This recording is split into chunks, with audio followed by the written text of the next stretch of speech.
and he showed the world he is the best player right now in world cricket. This is unbelievable.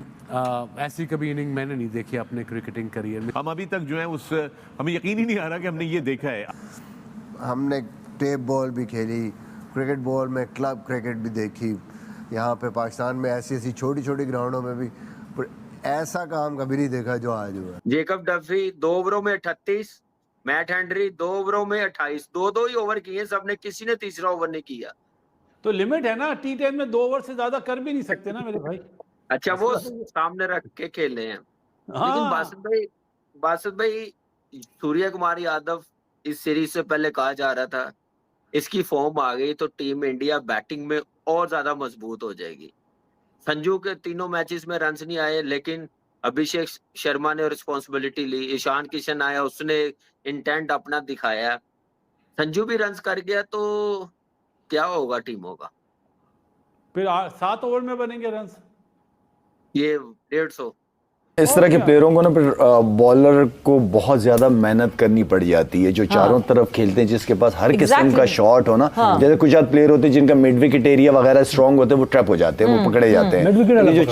जो चारों तरफ खेलने वाले player होते हैं ना, उनको बॉलर्स को बड़ा टफ टाइम मिलता है। कैसे डिकोड किया जाए, मतलब कैसे पता चले? आप वो अंदाजा लगाया, ऑफ स्पिन के अगेंस्ट इसका सबसे कम स्ट्राइक रेट है 155। ओके 155। हाँ, बाकियों को तो 200 के करीब तो वैसे उसका स्ट्राइक रेट है। वो मैनेज कैरियर स्ट्राइक, वो बहुत जबरदस्त बैटिंग है। और मैं समझता हूँ कि ये इसी तरह ही चलता रहा और आगे सीखता रहा, जैसे बाकी प्लेयर्स सीखते हैं दूसरी कंट्रीज के और वो अपनी गेम को इम्प्रूव करते हैं, ये तो बहुत मुश्किल डाल देगा किसी भी बॉलिंग साइड को।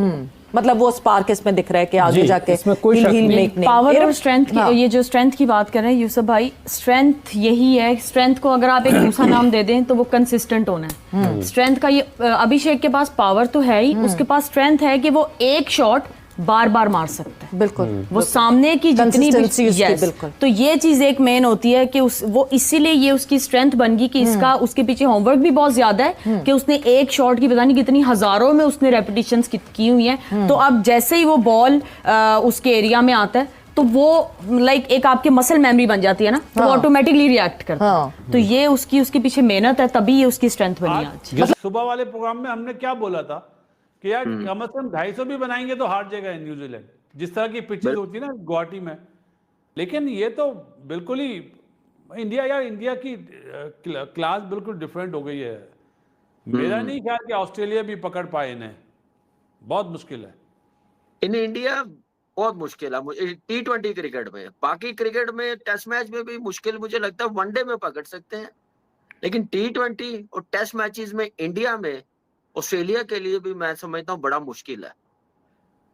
जो हम कह रहे हैं कि सेकंड बेस्ट टीम दुनिया की कही जा रही है, ऑस्ट्रेलिया के लिए भी आसान का मैच नहीं होगा इंडिया के साथ खेलना अभी इस वक्त जिस फॉर्म में है इंडिया की टीम। एक बस भाई दूसरा एक वर्ल्ड कप में ना डिफरेंट प्रेशर भी होता है, डिफरेंट गेम भी होती है। ये सीरीज ये बच्चे प्रेशर लेने वाले नहीं है यार, ये अपने लिए खेलते नहीं है ना कामी। जो अपने लिए खेलेगा वो प्रेशर लेता है। बिल्कुल सही कह रहे हैं। और इस टीम में टीम वर्क बहुत है, एक दूसरे को सपोर्ट बहुत है, जो एंगल कोई नहीं है, और क्लैरिटी के साथ खेल रहे हैं कि हमने हमारा रोल क्या है, टीम में हम खेल क्यों रहे हैं, ये चीजें देखे। और सबसे बड़ी बात है जो गेम अवेयरनेस नजर आती है ना, और उसके बाद गेम अवेयरनेस के साथ बासित भाई T20 की खूबसूरती ये है, जब मोमेंटम मिल जाए ना, उस मोमेंटम को नीचे नहीं आने देना, बढ़ाते रहना है। तो ये सबसे अच्छी चीज है टीम इंडिया की इस वक्त। कामी मैंने जो एनालिसिस करे ना, मुझे ऐसा लगता है कि इन्हें किसी के आउट होने से अफसोस नहीं है कि कोई आउट हो जाए, डजंट मैटर। जो जाएगा उसको एक विजन दिया हुआ कि भाई हमारी ये फॉर्मेशन है, हमने इस तरह खेलना है। बिल्कुल सही कह रहे हैं। सारे जो पिलर्स हैं ना वो टिक कर रहे हैं, सारे पिलर्स टिक कर रहे हैं, चाहे वो बॉलर्स हो चाहे वो बैटर्स हो। ये इनकी जीत का राज है। क्लैरिटी और कॉन्फिडेंस, क्लैरिटी से कॉन्फिडेंस आता है। ठीक राइट।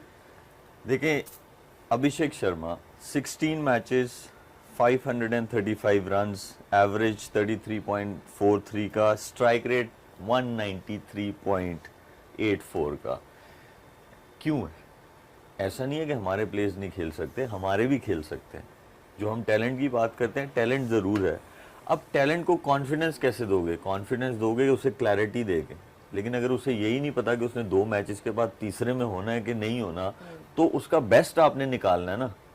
हमारा सिस्टम आपके यंगस्टर का बेस्ट नहीं निकालता, हमारे जो पुराने वाले हैं उनका बेस्ट नहीं निकालता। उनको जो है कभी किसी सीरीज से साइड पे कर देते हैं बगैर कोई जवाब दिए हुए, बगैर बात किए हुए। यंगस्टर्स के साथ भी ऐसा ही होता है। तो जो आप में स्किल है, जो नेचुरल स्किल है, वो तो आपकी बेस्ट बाहर निकल ही नहीं सकती, क्योंकि आप एक चीज से बैटल नहीं कर रहे जो आपने ऑपोजिट टीम के अगेंस्ट जाके खेलना है, उससे बैटल नहीं कर रहे आप। तो अपने वही मेंटल आपकी स्टेट ही ऐसी है कि आप ये कह रहे हो मुझे बाहर ना बिठा दें, मुझे कुछ बोला नहीं इन्होंने। तो वहां पे बहुत ज्यादा फर्क आता है।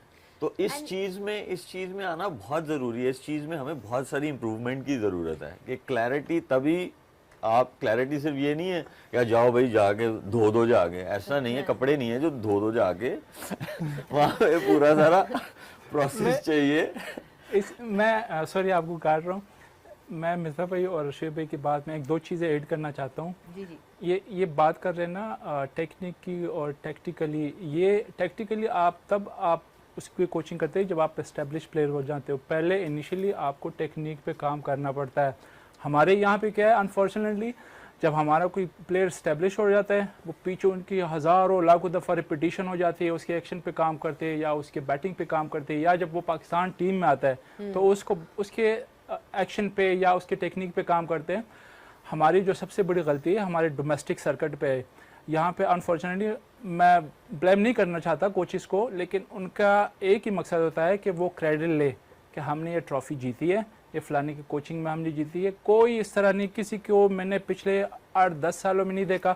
हम स्ट्रगल कर रहे हैं ना, अब्दुल रज़ाक और अज़हर महमूद के बाद हमें ऑलराउंडर नहीं मिल रहा है। टैलेंट है हमें, लेकिन वो काम है जो डोमेस्टिक में जो कोचिंग करते हैं उन कोच का है कि वो अगर आपका फर्स्ट क्लास के मैच सीज़न है, 10-12 मैचेस है आपके, आप देखे ना उसको ढूंढ लेना कि जिस लड़के में पोटेंशियल है आप उसको अपॉर्चुनिटी दे। मैं आपको गिन के बता सकता हूँ कि किन में पोटेंशियल है, लेकिन I don't want to name anyone. हम यहाँ पे सिर्फ क्रेडिट के लिए बैठे हुए थे, वो फलाने एक कोच की जो ना कोचिंग में हमने ट्रॉफी जीते, लेकिन हम प्लेयर बनाते नहीं हैं। चलो एक प्लेयर तो बन गया ना।